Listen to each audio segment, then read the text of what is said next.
Sign up to the next event now and experience this for yourself. For more information, visit our website, firsttuesday.org.uk. Don't network, be the network. Well, I thought it would be good to get the three of you to talk together and maybe answer some of the questions you have. And I know from the guest list there's some experts in the room, people that know far more about 3D printing than I'll ever do. So I'm kind of relying on you as well to step forward and ask those challenging questions. One thing that I find quite interesting is that we've been talking about 3D printing, we said, for decades. Now all of a sudden with the internet it's all going to happen. When realistically do you think people will have 3D printers at home and will be printing their own shoes, and how far away is that? Why is it more likely to happen this year or next year than 10 years ago? Any thoughts? I can speak from a sort of commerce point of view, a B2B point of view, which is quite... We've had a couple of shows which iMaker have been at for our customers, so we sell to about 3,000 resellers across the country of business supplies, and they're selling to SME businesses, and the interest from those guys has been phenomenal, and they've got real demand for that product from businesses. So education, definitely, but it feels to me like we're at a bit of a tipping point, certainly from the interest we've seen as a business anyway. Although you tell me we haven't sold anything today, so I'm worried. Place your first order. I think it is very hard to predict when we will reach the mass market in so many years. But I think there are a few indicators that we will see.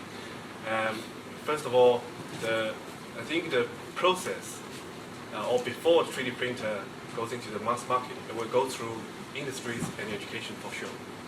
So all the, you've seen all the pictures of the 3D printers, they're being used in different industries. So more industry is going to use 3D printing for their advantage.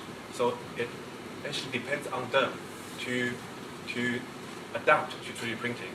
So one day, that when you walk into every office, you will see a 3D printer there, and you have to use it on a daily basis. So when that day happens, it's probably going to be in the mass market very, very quickly. And when all the schools start to teaching about 3D printing, and all the school children start to learn about 3D design, software design, then it's a sign that it's going to be in the mass market very, very soon. Romain, any thoughts? So I think machines are going to specialize. So at the end of the day, you're never going to have 10, 12 machines, one for each application in your home. Another trend is kind of collaborative consumption. So you're probably going to have access to particular applications when you need them. So the machine that will make its way to your living room, which might actually not be inside your house, let's say, might or might not be called a 3D printer at that point, but it will use the same general concept of depositing material layer after layer. So if, I think, for example, food might, 3D printer, which might not be called a 3D printer at that point, which you will find in your kitchen, could be a big market and one of the biggest ones to really push 3D printers into every home.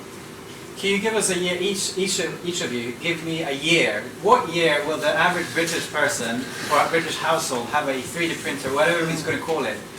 It's 1 year, one each. You're filming this, so I'm not, I'm not giving an answer. You have to get 2000. Roughly. 60. 2060. I'm not saying every household, but I think it'll be far more prevalent. Yeah. It's like in 5 years' time. 5 years. I'm looking more at a 5-year time scale. So it's a big difference then between the three of you. Yeah. If I look at the food scenario again, like most people will probably, if they're somewhat a foodie, they'll probably find that disgusting to have 3D printed food. But if you think, a few decades ago, if you had told your parents that after a busy day at work, you stuck a ready-made meal in a microwave that you just bought at the Tesco around the corner, they'd probably think the same thing of you. So we're in a time where adapting to technology, if it makes sense because of convenience and cost and other reasons, people just switch. We didn't have these items 5 years ago in our pockets, and now it's normal. You can't live without it. So if the applications make sense, people will adopt it much faster than 20, 60 or 60 years, in my mind. I have loads of questions, but I'm keen to get your questions out as well. So if you want to speak out loud so they can hear you. Yes. So we talk mainly about B2C and about people printing consumer items in their living rooms. I'm interested in B2B, and especially where a manufacturer is now supplying a part which obviously has to have a warranty. It has to be manufactured under certain conditions, so very tight tolerances maybe. Will printing by remotes in an environment where the manufacturer can't actually be certain of the quality of that part and that product, will that ever happen in anything other than very, very specialised environments? Do you know that BAE are already printing parts for planes? But they're doing that themselves, though. Yeah. Yes. But it's still So yes. But in terms of let's say something that we're involved with, which is spare parts logistics, right, and the Yeah. servicing and the Yeah. networks that do that, which are millions of much lower value parts, but nevertheless they have to be manufactured to certain tolerances. Will that ever really take part? Will that ever really replace that, where it's being done locally by people that they don't know? Depends on the quality of the printing and the you know the kind of governance that's around that printing. But I think anybody who's a business with spare parts, you think about I don't know your local car concession and the number of parts that they have to wait for. This can revolutionise servicing cars, for example. Just print the part that you need. So personally, I think it's about governance and quality of printing. To talk about, say for example, you want to print a car part that is critical, and you do not, the failure rate is critical to the standard of the car. You have to make sure, so the manufacturer has to, as Robert said, have to govern this. So in some way need to be governed. The material that's being used for printing that particular part has to be certified. And the machine or at home that is required to print that has to be certified. If, say, I can see that coming, I can see that some large company will say our machine is of such a good quality, can print with such material, and the part can be realistically used for such purpose. So material has to be certified and of good quality, good quality, and the manufacturer has to associate with that. Yeah, we're keen to get some more questions out there as well. So so everyone doesn't have to answer every question. I'll try to keep the answers short as well, so we can kind of get more things answered. So over to you. What about software? When is software going to be usable for the sort of common man? I've tried to 3D print things 1/10 of the size because I didn't realise, trying to hollow and find the thickness, and you really have to be an engineer at the moment to be able to print anything. I think some of the software solutions are quite user-friendly. There's a lot of education and learning that you do as you use the printer. As much as the machines are getting better and faster and the material range is getting better, there's a huge need for innovation on the software side. Like, I'm totally with you on that. The market will get bigger, but demand for new software will come, and somebody will come with a solution. What's the most consumer-friendly 3D printing software, if you would make a recommendation? Someone wants to have a go. I don't think it is fair to make any recommendation at the moment, because all the software, even the hardware, they change every 3 months, and you will see a sort of improvement on all aspects of 3D printing in 3 to 4 months, 6 months for sure. So to recommend anything is not the right thing to do. We had some more questions in the middle of the room. How do you think intellectual property rights will be preserved and protected in this kind of environment where you can scan in an image, a design, and designers are normally paid for creativity, and they'll be ripped off by every individual? I would have said it's going to be, how is that any different to now, where you can take any product to China and have it replicated and put it on the market as counterfeit? I mean, You know, there's lots and lots, for example, of counterfeit HP cartridges out there at the moment.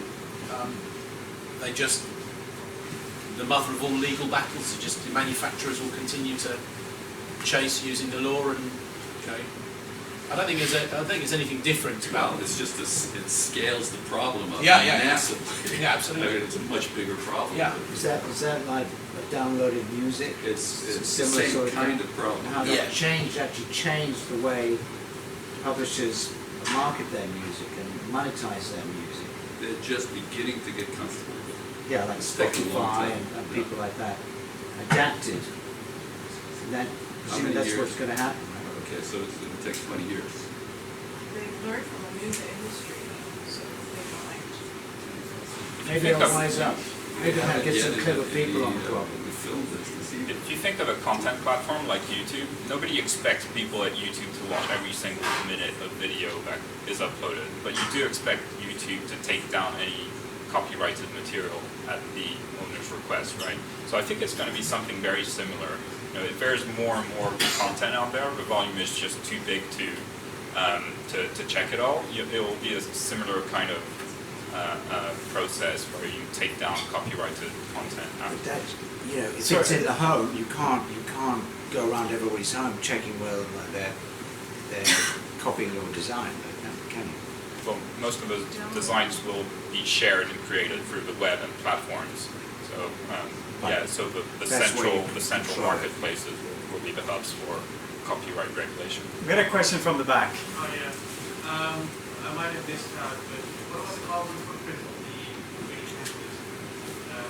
How good or how bad is it? Sorry. I didn't quite hear that. You want to repeat The that? carbon footprint of the 3D printers, are they environmentally friendly, or would my environmentally conscious teenager not have a 3D printer in the future? If you think of the carbon footprint, and if you, for example, at the moment, it takes say 20 hours to print a pair of sneakers, for example. But how long would it take for a factory or a designer to design and make that pair of sneakers? It takes longer time. So overall, even looking at very basic quality of 3D printing at the moment, I think we're already looking at a huge saving on carbon footprint. And the material, we were talking about hard plastic, and there are a lot of research going into it to make the plastic decomposable. So that's going to be very friendly to the environment. We have time for some more questions, yeah? Are you aware of any traditional businesses like Lego or Duplo looking into how these, because this is very specific to you guys with desktop stuff, are they looking at anything to do with this, the distribution of their prints, say? It would seem to me a very obvious application. Or are they just sitting hunkering back and saying, no, we've got our way of doing things and that's not going to change? I'm sure they make the most of their huge margins now while people don't have 3D printers en masse at home. I'm also sure they're thinking about it, and that hopefully they have a plan for distributing some of their content. Maybe that's why they came out with the Lego movie. Who knows? I think you can buy AK-47 replicas from other sites that were 3D printed for you. But Lego doesn't do army stuff, for example. Other people do. Gentleman in front. We think that most of us think in terms of plastic type printing plastics and plastic components in the early stages, in the first stages. Can someone in the panel give me some indication of how replicating, the cost of replicating plastics commercially compares with 3D printing? Do you mean replicate? Well, if you want to make a box like these boxes like down there, plastic. Okay. If it's a very simple design, say a water bottle there, so to replicate that water bottle and have it printed, at the moment the cost is much higher. It's not. Can you give us an indication? It is not because if we are only making one bottle, if the factory that produce millions of bottles only making one bottle, it's going to be very, very expensive compared to 3D printing. The cost-wise, for 3D printing, the cost of for that object is the cost of the material. So, for example, that water bottle is very, very light. A spool of plastic bottles anywhere range between 30 to 40 pounds. As for 1 kilogram, roughly 1 kilogram of plastic.